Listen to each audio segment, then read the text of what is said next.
नमस्कार, स्वागत है आपका होराइजन हिंद दावेदार में। नगर निगम चुनाव सर पर हैं। आज नाम वापसी की तारीख भी थी, नामांकन भरने की आखिरी तारीख थी और कई लोगों ने नामांकन भरा है और उसके बावजूद भी देखिए हमारे पास दावेदारों का और उन लोगों का आना जारी है जिन्होंने निर्दलीय प्रत्याशी के रूप में सेवा करने का बीड़ा उठाया है। हमारे साथ वार्ड 76 से आज एक और चेहरा, एक जाना माना जैन समाज का चेहरा निर्मल कुमार पाटनी जी हैं। पाटनी जी जैन समाज से आते हैं और व्यावसायिक पृष्ठभूमि के व्यक्ति हैं। इनकी समाज में अच्छी खासी पकड़ है, न सिर्फ जैन समाज में बल्कि सिंधी समाज में और माथुरों में और अन्य लोगों में भी बहुत अच्छा इनका सामाजिक बैकग्राउंड है।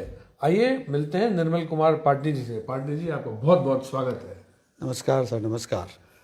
आप बताइए, हमारे यहाँ एक परंपरा है पाटनी जी की जिस किसी को हम हमारे शो में बुलाते हैं वो अपने बारे में अपने दर्शकों को, अपने वोटरों को खुद बताता है। आप बताइए अपने बारे में, अपने लोगों से बात कीजिए। नमस्कार वार्डवासियों, सबसे पहले तो मैं नरेश जी का धन्यवाद करूंगा कि इन्होंने मुझे मौका दिया यहाँ बैठ के बोलने का। नरेश जी हमारे बहुत पुराने परिचित हैं।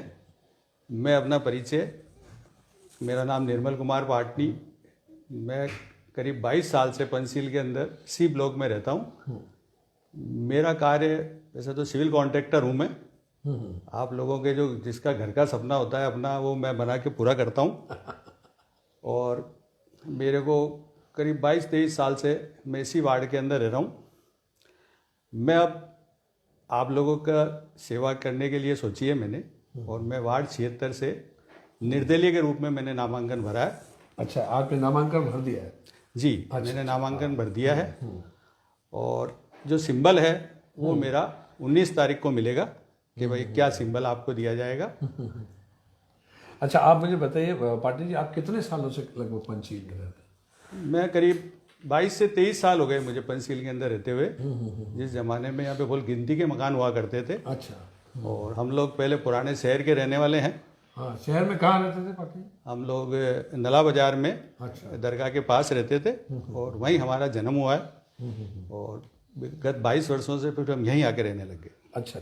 तो हमने देखा वार्ड 76 में इस बार अच्छी खासी भीड़ है और वार्ड 76 में कायस्थ वोट बैंक बहुत सशक्त है और जैन समाज के भी वोट हैं। आपको लगता है आपका अपने समाज के वोट तो हर कोई व्यक्ति लेता है, बाकी लोगों को लुभा पाएंगे?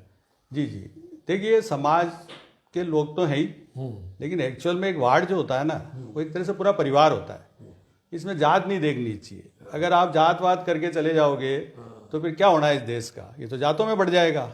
हम सब हिंदुस्तानी है, वार्ड वाले हैं, सब मेरे छोटे भाई बहन हैं, बड़े भाई बहन हैं, सबकी सेवा करनी है।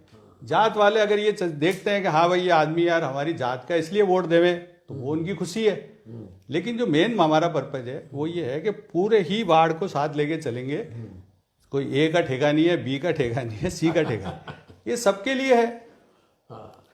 एक्चुअल में जो मैंने जब जनरल सीट डिक्लेयर हुई, मैंने बहुत सोचा। 5 दिन तक मैं लगातार सोचता रहा कि अगर पार्षद पद पे हम खड़े होते हैं तो क्या मैं इस पे न्याय कर पाऊंगा, क्या वाकई मैं लोगों की सेवा कर पाऊंगा। बाद में फिर मेरे को ये महसूस हुआ, मैंने बहुत इसका सोच के निष्कर्ष निकाला कि एक पार्षद के अंदर क्या क्वालिटी होनी चाहिए, लोग क्यों मुझे वोट देवें। अगर आज मैं आपको कहूँ मुझे वोट दो तो आप पूछोगे यार मैं आपको क्यों वोट दूँ, आप में ऐसी क्या खास बात है। मेरा अगला सवाल यही था आपसे। जी आप खुद बताइए। तो मैंने जो निष्कर्ष निकाला, देखो सबसे पहला पॉइंट तो ये कि इसके अंदर सबसे पहले तो आदमी के पास समय होना चाहिए। मैंने कई बार देखा है पद पे आ जाते हैं लोग, उसके बाद वो नजर ही नहीं आते। इसलिए नजर नहीं आते, उनको समय नहीं है। कोई गृहस्थी में फंसा हुआ है, कोई व्यापार में फंसा हुआ है, किसी की नौकरी बाहर है, यहाँ आके जीत के चला गया। हम लोगों के पास क्या है कि हमारे सब बच्चे सेट हो गए, मालिक की दया है, बच्चे अच्छे कमा रहे हैं। अब हमारा ये है कि हमारे पास समय ही समय है और इसीलिए मैं जो है लोगों को समय दे पाऊंगा, 24 घंटे उपलब्ध रहूंगा। दूसरा जो मैंने सोचा वो होता है एक्सपीरियंस। हम लोगों का सिविल कॉन्ट्रैक्टर हूं मैं, मुझे पता है कि आज रोड बननी है या नाली बननी है तो इसमें क्या तो माल लगेगा, क्या क्वालिटी बनेगी। होता क्या है कि ठेकेदार आता है, गवर्नमेंट टेंडर निकालती है, ठेकेदार क्या लगा के चला जाता है किसी को मालूम ही नहीं रहता है। 6 महीने बाद लोग लड़ते हैं कि देखो साहब क्या ठेकेदार है, माल ही सारा उतर गया, सड़क टूट गई।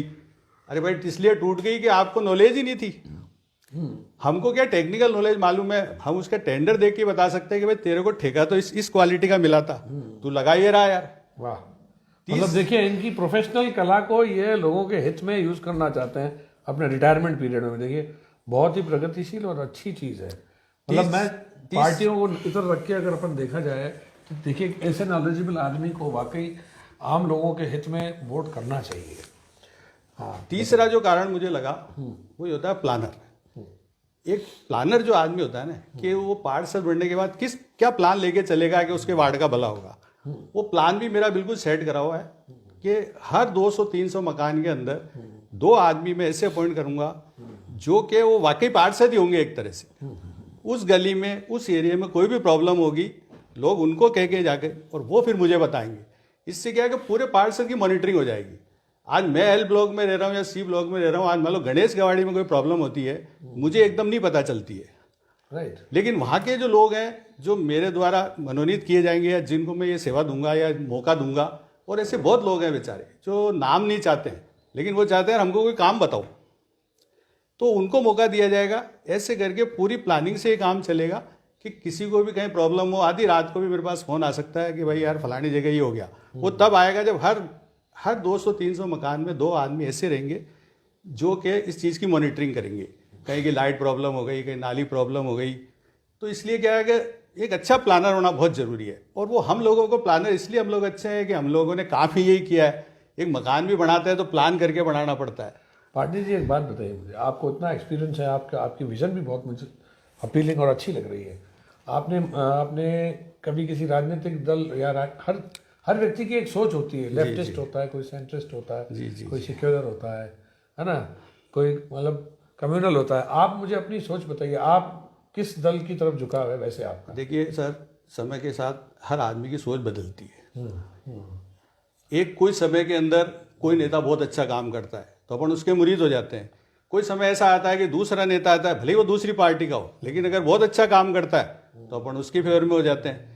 ऐसा कुछ ठेका नहीं है कि नहीं साहब मैं तो गांठ बांध के बैठ गया कि मैं इसी पार्टी को जिताऊंगा, ऐसा कुछ नहीं है। पहली बात। दूसरी बात क्या है, पार्षद के चुनाव में मेरा ये अनुभव रहा है कि इसमें कभी भी पार्टीबाजी नहीं होनी चाहिए, राजनीति नहीं होनी चाहिए। ये एक परिवार को लेकर चलना है। होता क्या है कि अगर आज मैं किसी पार्टी से मान लो चुनाव लड़ता हूँ, मैं कांग्रेस से लड़ा या बीजेपी से लड़ा, और अगर मैं मान लो जीत गया, तो मुझे आइडिया ये जरूर हो जाता है कि यार सेक्टर सी वाले हैं ना, ये सारे है ना, ये मेरे अगेंस्ट में रहे, इन्होंने मेरे अगेंस्ट में वोट दिए। होता क्या, दिमाग में भेदभाव आ जाएगा कि यार इस गली का काम नहीं कराना है, इन्होंने मेरे को वोट नहीं दिया किसी ने। निर्दलीय के लिए क्या होता है कि उसके लिए तो पूरा परिवार एक है, उसके लिए कोई बीजेपी नहीं है, कोई कांग्रेस नहीं है, कोई दूसरी पार्टी नहीं। इसलिए मैं ये सोचता हूँ कि पार्षद के चुनाव में बनिस्बत पार्टी के आदमी अगर इंडिविजुअल क्या कर रहा है वो देखेंगे लोग, तो ज़्यादा अच्छा रहेगा।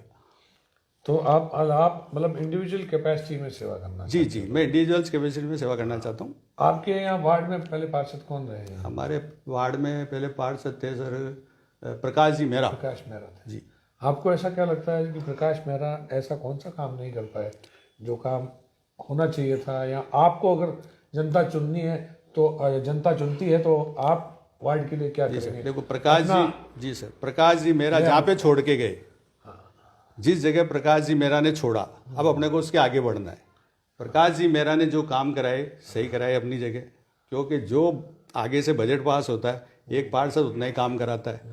लेकिन होता क्या है कि जो उन्होंने काम कराए वो क्या था कि वो काम क्वालिटी वाइज अच्छे नहीं थे, तरीके से नहीं हुए।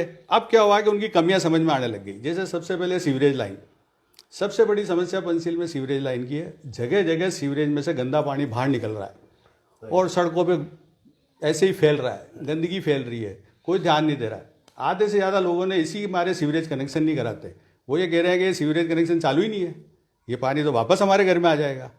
तो मोटी जो समस्या ना है, जिस दिन सीवरेज लाइन अगर बिल्कुल ओके हो गई तो नालियाँ रुकने की समस्या, पानी बहने की समस्या खत्म हो जाएगी। सबसे मोटा तो फंडा ही है। दूसरा फिर यहाँ पर क्या है कि जैसे पानी की समस्या है, कई जगह एरिया में प्रेशर कम आता है या प्लानिंग सही नहीं है। जो लाइनें डाली गई वो ज़माने में डाली गई जब बहुत कम मकान थे, आज मकान बहुत हो गए, तो उसकी वापस पूरी प्लानिंग करनी पड़ेगी। पीडब्ल्यूडी इसके वाटर वर्क्स के जेईएन एईएन से मिलके कि साहब पूरा प्लान नक्शा वापस बनाओ और इन लाइनों को उसी हिसाब से सेट करो, तब जाके क्या है कि पानी की। दूसरा था पहले कि भाई पंचशील में डेली पानी देंगे, वो भी चालू नहीं हो रहा है, अभी एक दिन छोड़ के एक दिन आ रहा है, तो मेरा ये भी फोकस रहेगा। उसके अलावा जो जनरल समस्या है, जो लोगों की रोज़मर्रा की समस्या है, वो हमेशा होती है और मैं हमेशा उसके लिए तैयार बैठा रहूँगा कि उनका निराकरण करने के लिए। तो यह थे निर्मल कुमार पाटनी। निर्मल कुमार पाटनी जैसे कर्मठ और अपने विजन वाले, मतलब देखिए खुदरंग इंसान, मतलब खुदरंग एक बहुत अच्छा शायराना शब्द है। आज पाटनी जी के साथ बैठा हूँ तो जैसी रचनात्मक सोच पाटनी जी की है वैसी रचनात्मक बातें आ रही है मुझे। खुदरंग एक ऐसा रंग है जो किसी से प्रेरित नहीं होता। खुदरंग इंसान वह इंसान है जिसमें अपनी ही खुशबू है, अपना ही रंग है। कहते हैं ना, कोई खरबूजे को देखकर खरबूजा रंग बदलता है, यहाँ संगत का रंग चढ़ता है आदमी पे। तो पाटनी जी मुझे यकीनन ऐसे इंसान लगे जिन पे किसी चीज़ का रंग चढ़ा या उतर नहीं सकता। इनका अपना विजन है, इनका अपना रंग है, और वाकई आपके ऐसे खुदरंग पने को बहुत बहुत साधुवाद है मेरी तरफ से। शुभकामना है मेरी आपको पाटनी जी कि हमें आपको जल्दी ही वार्ड क्षेत्र की जनता का प्रतिनिधित्व करते हुए देखें। फिर किसी नए वार्ड, फिर किसी नई सोच, फिर किसी नए चेहरे के साथ बहुत जल्द आपसे मुखातिब होंगे। देखते रहिए। जय श्री कृष्ण। धन्यवाद।